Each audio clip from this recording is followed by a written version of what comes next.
Salam, selamat pagi Bapak Ibu dan saudara-saudari semua.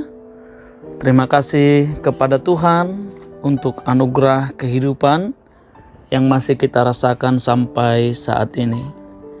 Bapak Ibu dan saudara-saudari semua, sebelum kita beraktivitas, alangkah baiknya kita terlebih dahulu berserah diri kepada Tuhan melalui doa dan ucapan syukur, serta mendengarkan firman-Nya yang menjadi pelita dalam hidup kita. Mari kita berdoa sejenak. Kasih karunia dan damai sejahtera yang dari Allah Bapa, itulah kiranya yang menyertai hati Bapak Ibu dan saudara-saudari sekalian di dalam Yesus Kristus Tuhan kita. Amin.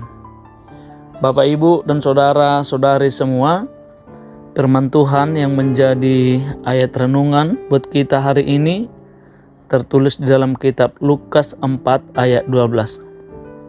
Begini firman Tuhan. Yesus menjawabnya, katanya, ada firman, jangan engkau mencobai Tuhan Allahmu. Yesus menjawabnya, katanya, ada firman, jangan engkau mencobai Tuhan Allahmu. Demikian firman Tuhan. Bapak Ibu dan saudara-saudari semua, sering yang mempengaruhi dalam hidup kita ini adalah status kita.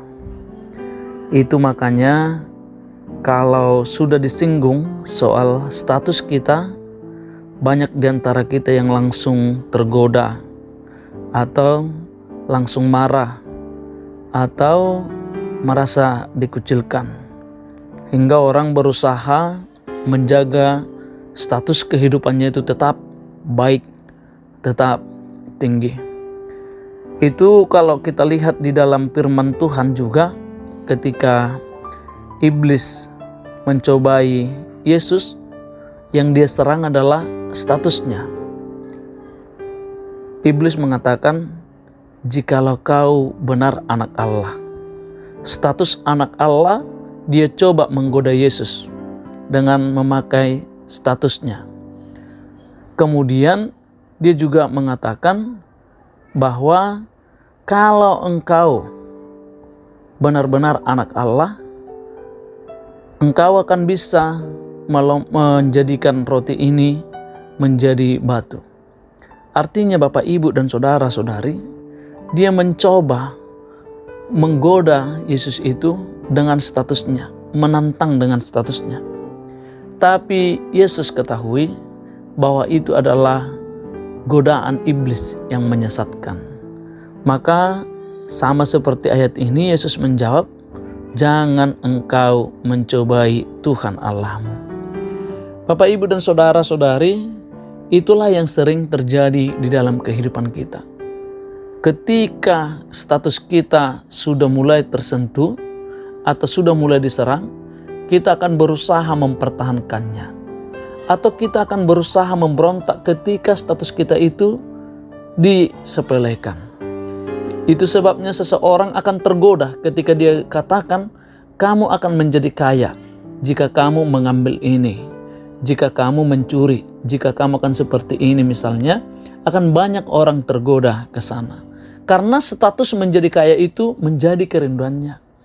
Atau dalam contoh lain, jika ada seseorang mengatakan misalnya, percuma engkau itu orang berpendidikan, atau percuma kamu itu seorang yang beriman, tetapi perilakumu seperti ini, itu akan sangat menyakitkan karena statusnya sudah direndahkan.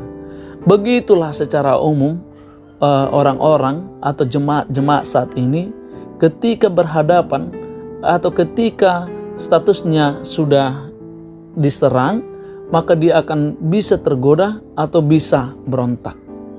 Namun demikian Bapak Ibu dan saudara-saudari, melalui firman ini kita diajarkan bahwa tidak pantas untuk mencobai Allah, tidak mencobai Yesus. Sadar atau tidak sadar, kita juga sering mencobai Allah dalam kehidupan kita. Misalkan ketika kita mengalami kesulitan, kita sering secara sadar mengatakan, Tuhan, saya ini orang yang beriman, saya ini orang baik, mengapa kamu bisa melakukan hal ini? Kenapa kamu mengizinkan ini terjadi? Atau mungkin kita juga mengatakan, kenapa engkau mencobai saya? Di mana kuasa-Mu Tuhan? Di mana pertolongan-Mu Tuhan? Bapak, Ibu, dan saudara-saudari, ingatlah, secara sadar atau tidak sadar kita sedang mencobai Allah. Tetapi hari ini kita diingatkan sama seperti yang Yesus lakukan kepada iblis, bahwa Allah itu tidak pantas dicobai.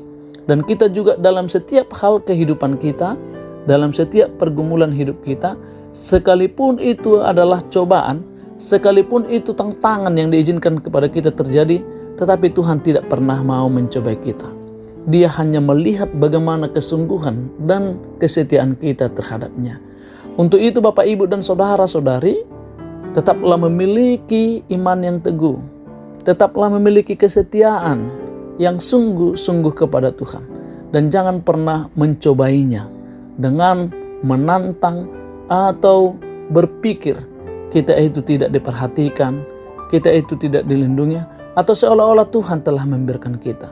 Orang-orang yang setia akan selalu menjadi orang-orang yang pemenang, yang dia lihat karya-karya Tuhan di dalam kehidupannya. Sekali lagi melalui ayat ini, ingat bahwa jangan engkau mencobai Tuhan Allahmu. Tetap setia, tetap sungguh-sungguh, peganglah imanmu. Amin, kita berdoa.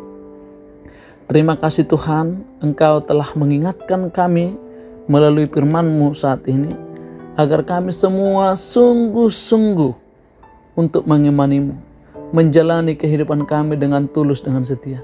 Sekalipun godaan datang kepada kami, sekalipun pencobaan itu membuat kami menderita atau mengalami kesulitan, kami yakin Tuhan Engkau senantiasa hadir bersama kami, menopang kehidupan kami.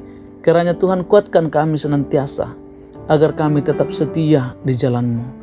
Dan ajari kami Tuhan melalui roh hikmat dan kebijaksanaan daripada-Mu, agar kami tidak sekalipun mencobai Engkau dalam kehidupan kami.